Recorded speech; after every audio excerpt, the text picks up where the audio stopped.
श्री गणेशाय नमः। श्री सीतारामाभ्यां नमः। श्री हनुमते नमः।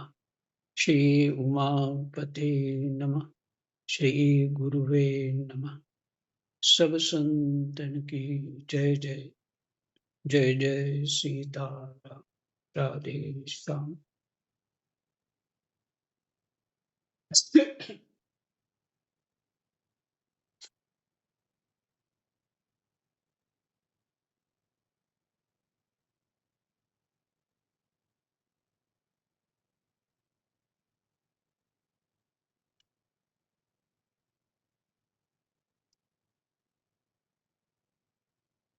कृष्णाय वासुदेवाय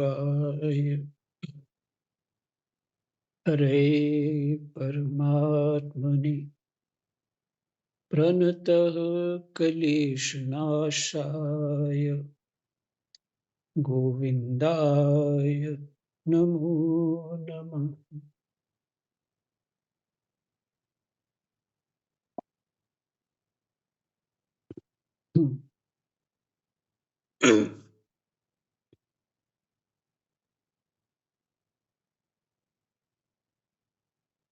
भगवान श्री कृष्ण जो यूं तो लीला पुरुषोत्तम है, फिर भी जब अपनी लीला प्रकट करते हैं तब मर्यादा का उल्लंघन नहीं करते, स्थापना ही करते।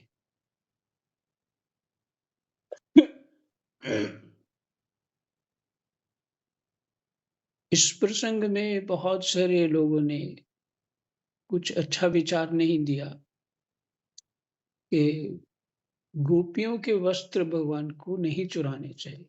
ये तो कोई लीला नहीं है, ये तो ठीक नहीं किया भगवान ने।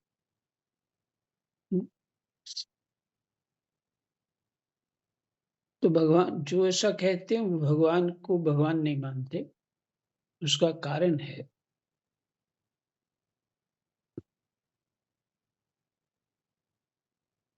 ऐसा है कि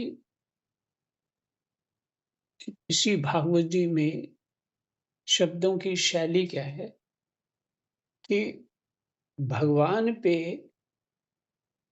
मनुष्यत्व आरोप करते हैं कि जैसे हम हैं वैसे ही भगवान हैं। हम्म,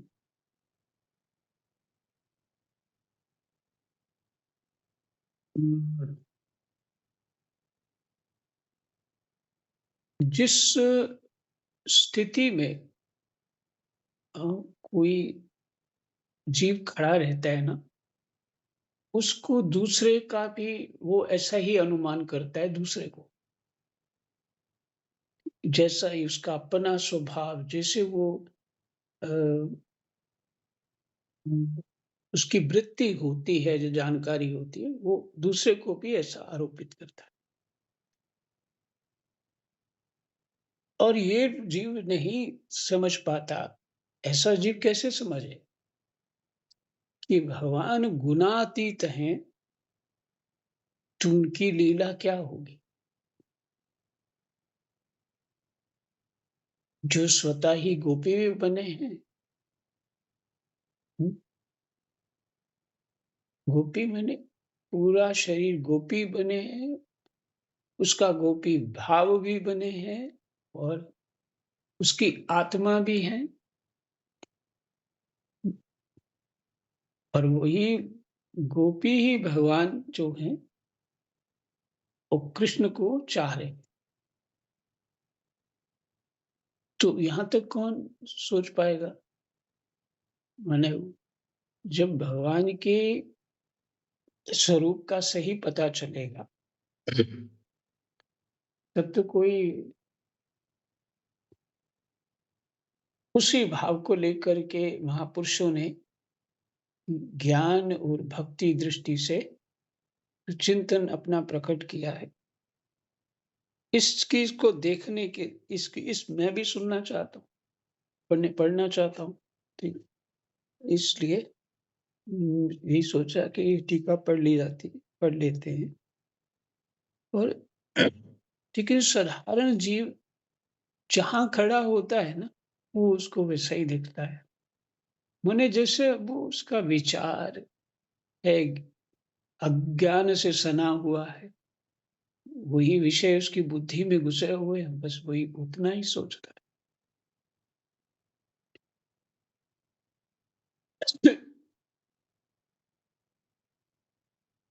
भगवान श्री कृष्ण यूँ तो लीला पुरुषोत्तम हैं, फिर भी जब अपनी लीला प्रकट करते हैं, तब मर्यादा का उल्लंघन नहीं करते,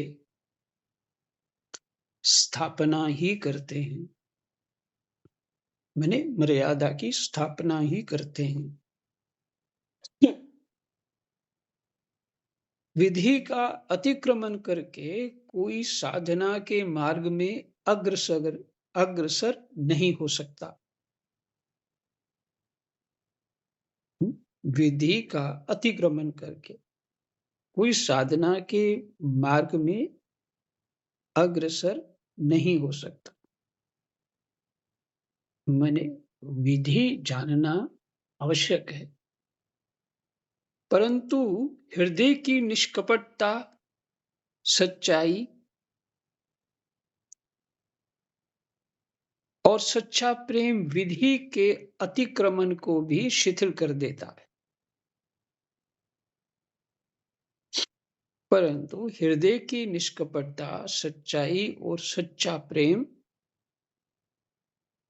विधि के अतिक्रमण को भी शिथिल कर देता है।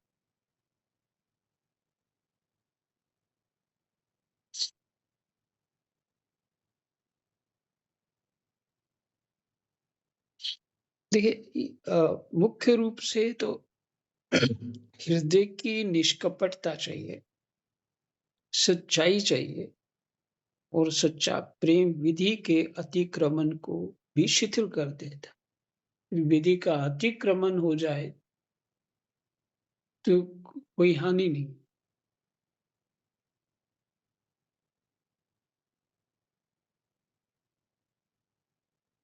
प्रेम विधि के अतिक्रमण को भी शिथिल कर देता है। नहीं, अतिक्रमण होता ही नहीं उससे, ये भाव है। अतिक्रमण शिथिल हो जाता है, होता ही नहीं। गोपियां श्री कृष्ण को प्राप्त करने के लिए जो साधना कर रही थीं, उसमें एक त्रुटि थी। वे शास्त्र मर्यादा और परंपरागत सनातन मर्यादा का उल्लंघन करके नग्न स्नान करती थी।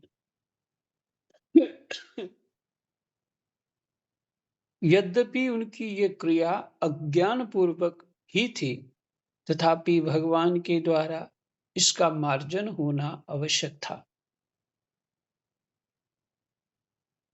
भगवान ने गोपियों से इसका प्रायश्चित भी करवाया।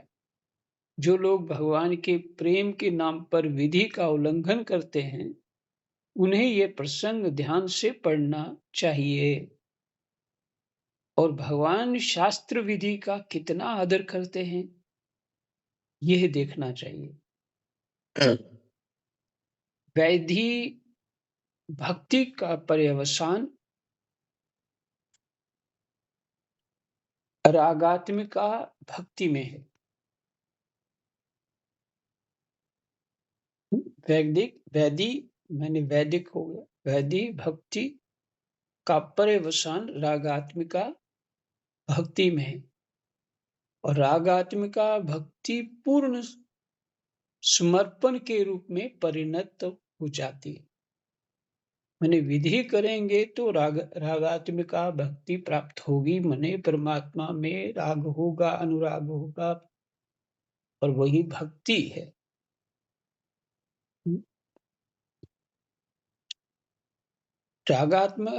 रागात्मिका भक्ति से भरा हुआ जो चित्त है, वो पूर्ण समर्पण बन जाता है। क्षीरहरण के द्वारा वही कार्य संपन्न होता है। अब पूर्ण समर्पण होना चाहिए तो चीरहरण के द्वारा वही कार्य भगवान संपन्न करते।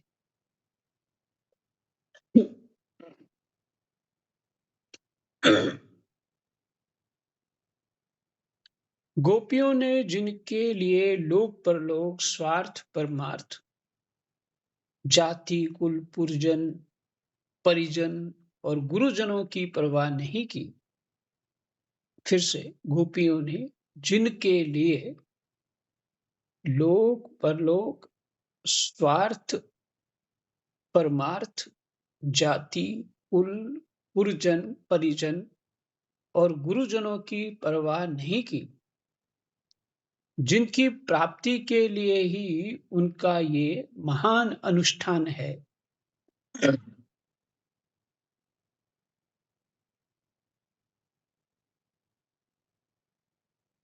जिनके चरणों में उन्होंने अपना सर्वस्व निछावर कर रखा है।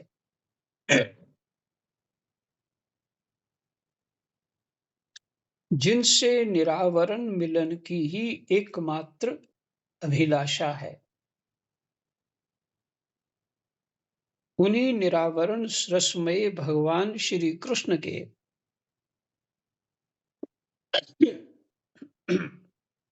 सामने वे निरावरण भाव से ना जा सकें, क्या यह उनकी साधना की अपूर्णता नहीं है? अगर उनको भगवान समझती हैं तो साधना उनके लिए वो ये तप कर रही थी, सुबह स्नान करना इत्यादि, पूजा करना, देवी को मनाना।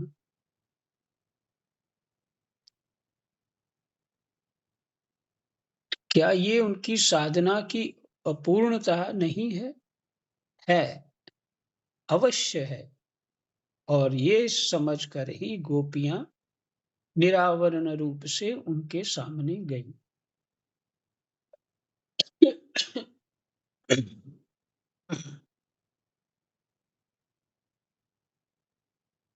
श्री कृष्ण चराचर प्रकृति के एकमात्र अधीश्वर हैं। समस्त क्रियाओं के कर्ता, भोक्ता और साक्षी भी वही हैं। समस्त क्रियाओं के कर्ता, भोक्ता और साक्षी भी वही हैं। ऐसा एक भी व्यक्त या अव्यक्त पदार्थ नहीं है।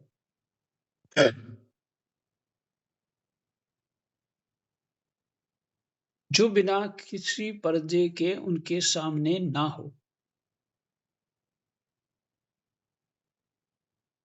हम्म? भगवान हमारे भीतर भी है। देखिए, ये जो शरीर है, ये इसमें जो सामग्री है, जड़ सामग्री भी परमात्मा से है, क्योंकि प्रकृति परमात्मा से है। फिर मेरे शरीर में सूक्ष्म सामग्री है, ज्ञान इंद्रियां, कर्म इंद्रियां, तन्मात्राएं और 4 अंतःकरण, 19 तो यही हो गए। फिर 3 गुण हो गए, 22 हो गए। और प्रकृति 23 हो गए। और फिर तत्व, आत्मा, वो 24वां तत्व मान।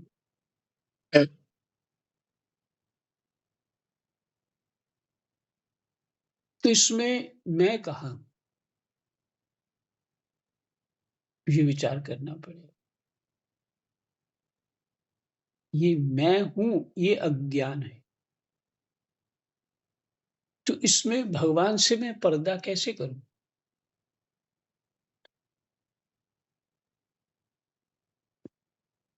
मेरी वाणी भी वही है, मेरा विचार भी वही है, सब कुछ तो वही है ना, तत्व स्वरूप से।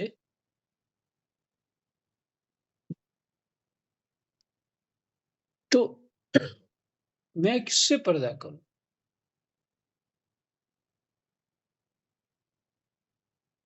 यही भाव है इसमें।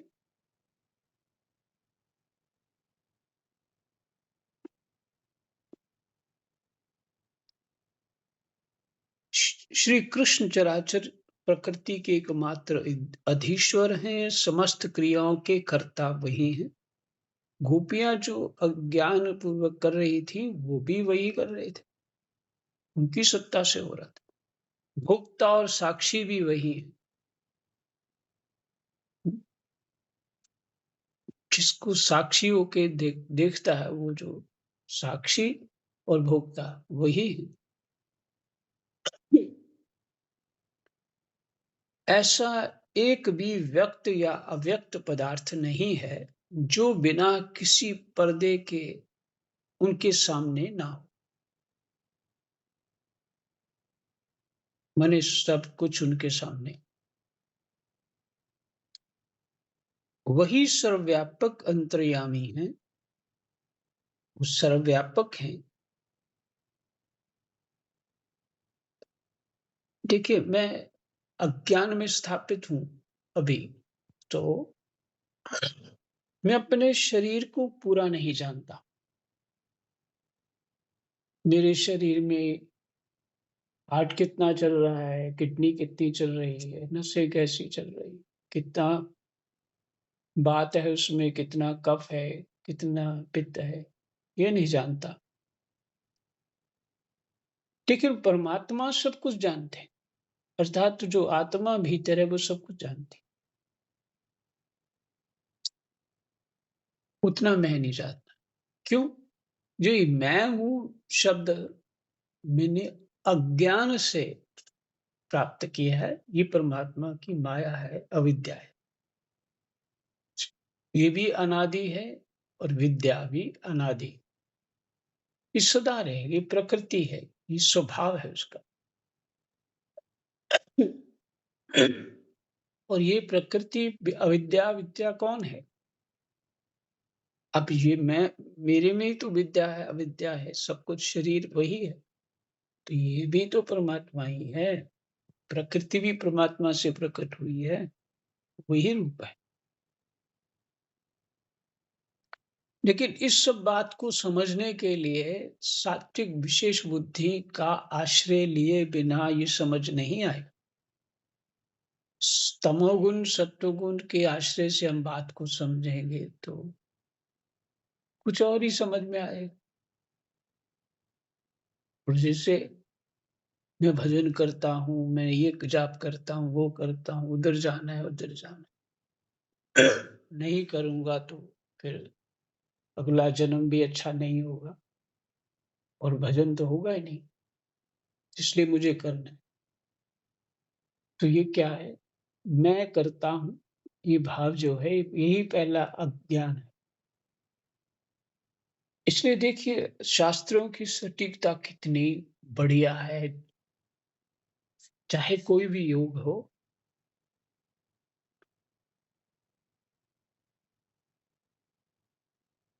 इसका जो सभी प्रकार के जो साधन हैं, वो जब समझ में आती है कि ये एक ही बात कह रहे हैं, तब समझिए हमारी बुद्धि ठीक हो गई। माने हमको बात समझ आ रही।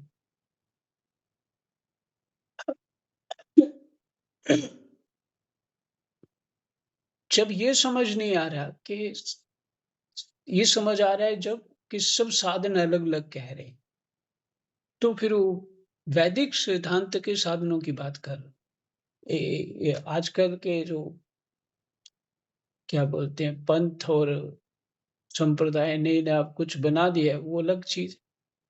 हुँ, नए-नए धर्म भी खड़े कर दिए, तो वो अलग चीज़ है। वहाँ तो अलग ही लगेगा। वो है ही नहीं वैदिक, माने यथार्थ है ही नहीं।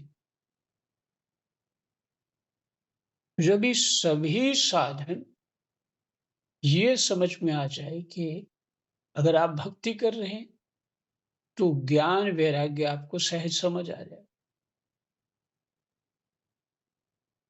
तो फिर आप यदि आप ज्ञान के मार्ग पे हैं, भक्ति और वैराग्य समझ आ जाए। किसी भी सही मार्ग पे हम चल रहे हैं, तो समग्र साधन जो वैदिक विधि है, सब समझ में आती है।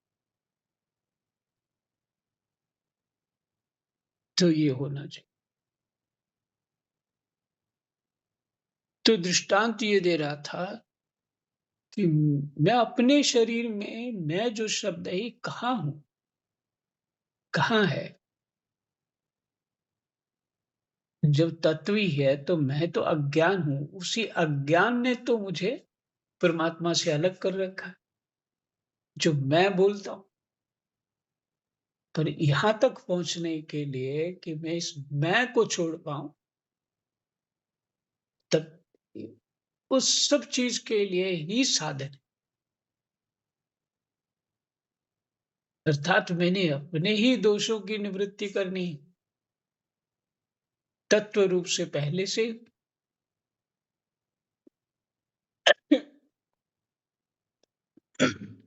तो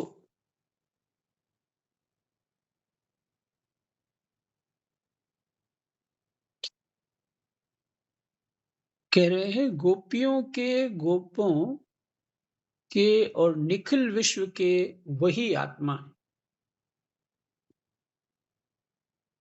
उन्हें स्वामी, गुरु, पिता, माता, सखा, पति आदि के रूप में मान कर लोग उन्हीं की उपासना करते हैं।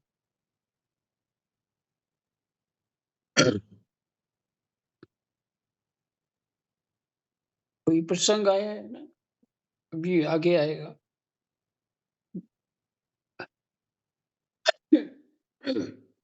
कि भगवान कहते हैं अच्छी बात नहीं है कि तुम अपने पतियों को छोड़ के और यहाँ वन में आ गई हो। ये अच्छी स्त्रियों का वो लक्षण नहीं। भगवान बड़ी तरह से बोलते हैं उनको, अ, विनोद भी कह लीजिए और परीक्षा भी कह लीजिए। तो फिर वो दृष्टांत देती हैं। कृष्ण के ऊपर बहुत सारे आरोप लगा देती हैं। तो लगाती हैं वो बहुत ही अच्छा वो भाव है। भगवान भी उधर से उनको पूछते हैं और गोपियाँ भी अपना भाव बताती। उसमें एक प्रसंग है, बाबा सुना रहे थे वो याद आ गया कि कोई स्त्री चली गई, नहीं राम राम, किस 2 पति-पत्नी थे, उसमें पति को कहीं विदेश जाना था तो और पत्नी ने कहा कि मैं अ, सब कुछ आपको खिला के फिर ही खाती हूँ, मेरा ये तो सिद्धांत है और जब आप नहीं होंगे तो फिर मैं कैसे करूँगी? तो पति ने कहा कोई नहीं, तुम कोई मूर्ति रख कर के और उसको पति मान कर के भावना से और उसको खिलाया-पिलाया और फिर वही खा लिया। माने पूजा जो जैसे हम करते हैं, भगवान को भोग लगाना है। तो मैं बहुत शॉर्ट से बता रहा हूँ, प्रसंग जो है बहुत लंबा है। तो पत्नी कहती चले ठीक है, फिर वो चले जाते हैं और पीछे वो वही प्रक्रिया करती है कि उसका जो भी बना लेती है उसका स्वरूप और उसको भोग लगाती और उससे फिर पा लेती। और जब ऐसा वो सालों से कर रही, एक दिन कोई उसका दरवाज़ा खटकाता है, तो वो अपने उस जो भीतर पति है मूर्ति रूप उसकी सेवा कर रही है। इतने में बाहर कोई खटका रहा है, तो वो आवाज़ लगाता है, कोई आवाज़ आती है मेरा पति है। तो ये प्रश्न करती हैं गोपियाँ, कृष्ण ये बताओ अब उसको क्या करना चाहिए? वो पूजा में लगी रहे या कुंडी खोले जाके? फिर पूजा छोड़ती है तो विधि वो ठीक बात नहीं है। भीतर वाला पति रुष्ट ना हो जाए तो कृष्ण कहते हैं, इसमें संशय क्या है? जब सच्चा पति आ ही गया, तो इस पति जो उसने काल्पनिक बना रखा है, उसकी आवश्यकता क्या है? तब सब ताली बजा देती। यही तो बात है। तो जो सब विश्व के असली पति हैं, उन्हीं के पास तो आई हैं। हुँ, वो बाबा बहुत अच्छे ढंग से बताते थे ये बात। तो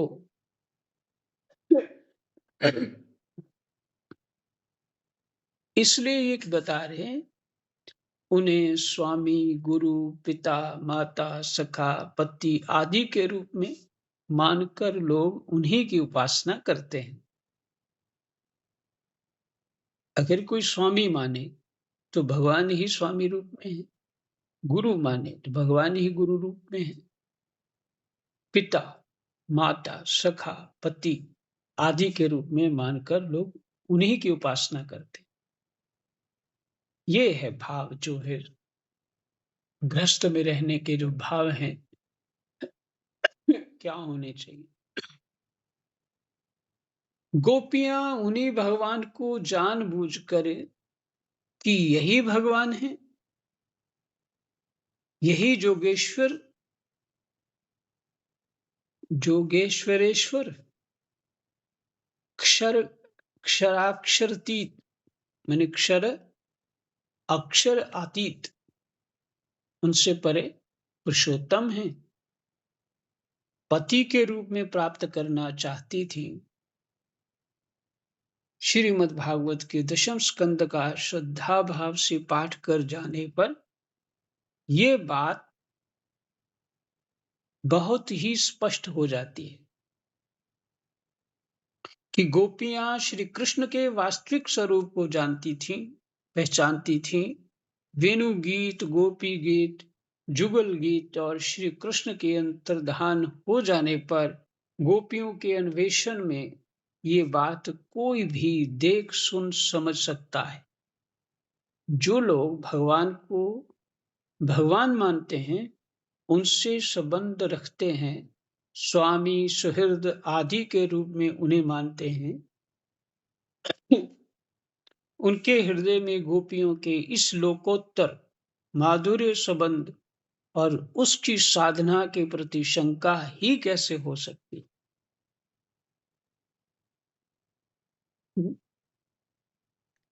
फिर से, जो लोग भगवान को भगवान मानते हैं, उनसे संबंध रखते हैं, स्वामी, सुहृद आदि के रूप में उन्हें मानते हैं।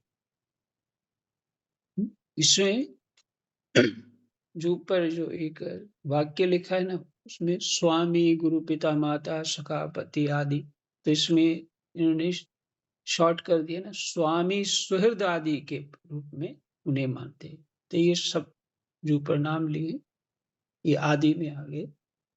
उनके हृदय में गोपियों के श्लोकोत्तर माधुर्य संबंध, लोकोत्तर माधुर्य संबंध, लोक से परे।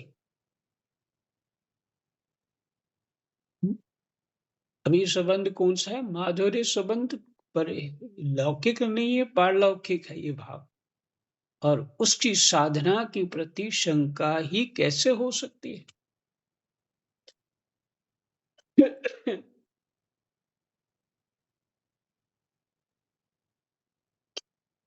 गोपियों की इस दिव्य लीला का जीवन उच्च श्रेणी के साधन के लिए आदर्श जीवन है। अब समस्या ये है कि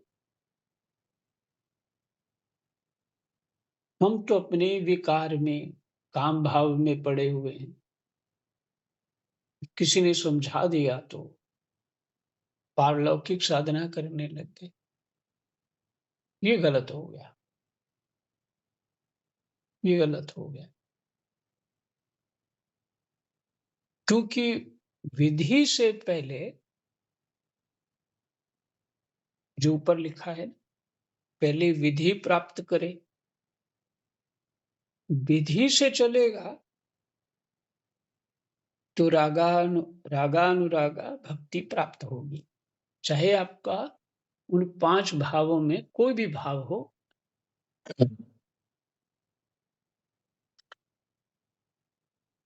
रागानुरागा भक्ति प्राप्त होगी। फिर जाके जब राग विशेष हो जाएगा, फिर पूर्ण समर्पण हो सकता है, फिर हो सकता है।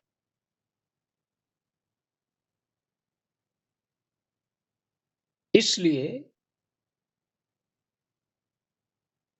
जो लोकोत्तर माधुर्य संबंध है, वो साधारण जीव को पहले तो समझ आना ही कठिन है। इसलिए उसको वो भगवान की ये वाली लीला को ठीक कैसे समझ पाएगा? तो क्योंकि वो ही जानता है ये करना ठीक नहीं। क्योंकि उसको कुछ ज्ञान ही नहीं, समझ नहीं है। तो इसलिए यही होता है कि अपनी बुद्धि जैसी होती वैसे महापुरुष पे भी आरोप कर देते हैं। ये भी ऐसा ही है। जैसे मैं चोर हूँ, ये भी ऐसा ही चोर है।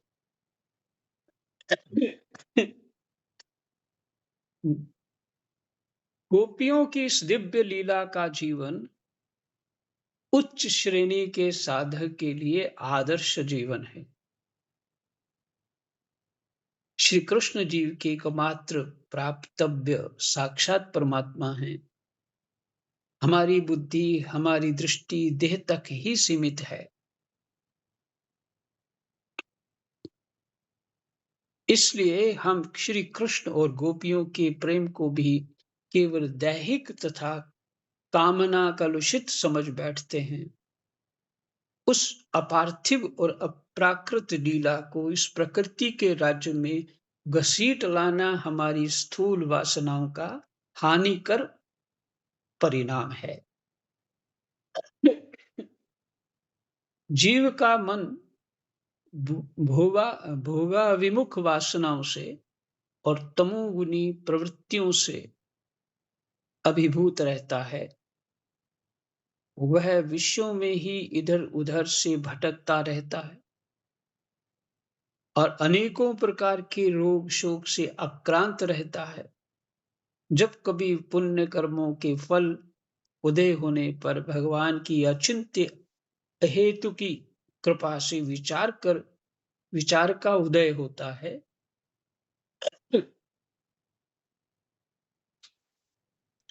तब जीव दुख ज्वाला से त्राण पाने के लिए और अपने प्राणों को शांतिमय धाम में पहुंचाने के लिए उत्सुक हो उठता है। वह भगवान के लीला धामों की यात्रा करता है, सत्संग प्राप्त करता है और उसके हृदय की छटपटी उस आकांक्षा को लेकर जो अब तक सुप्त थी, जग कर बड़े वेग से परमात्मा की ओर चल पड़ती है।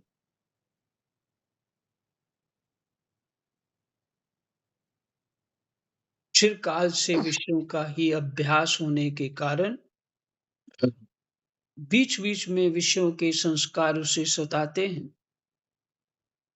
ठीक है।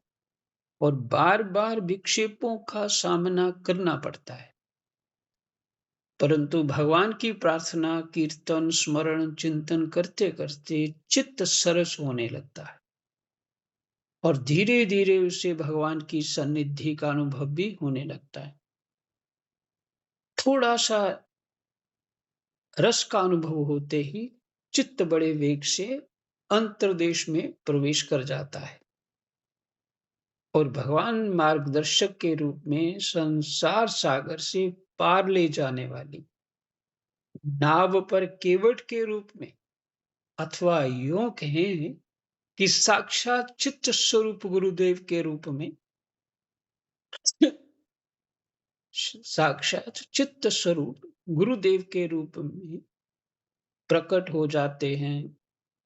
ठीक उसी क्षण ठीक उसी क्षण का अभाव, अपूर्णता और सीमा का बंधन नष्ट हो जाता है।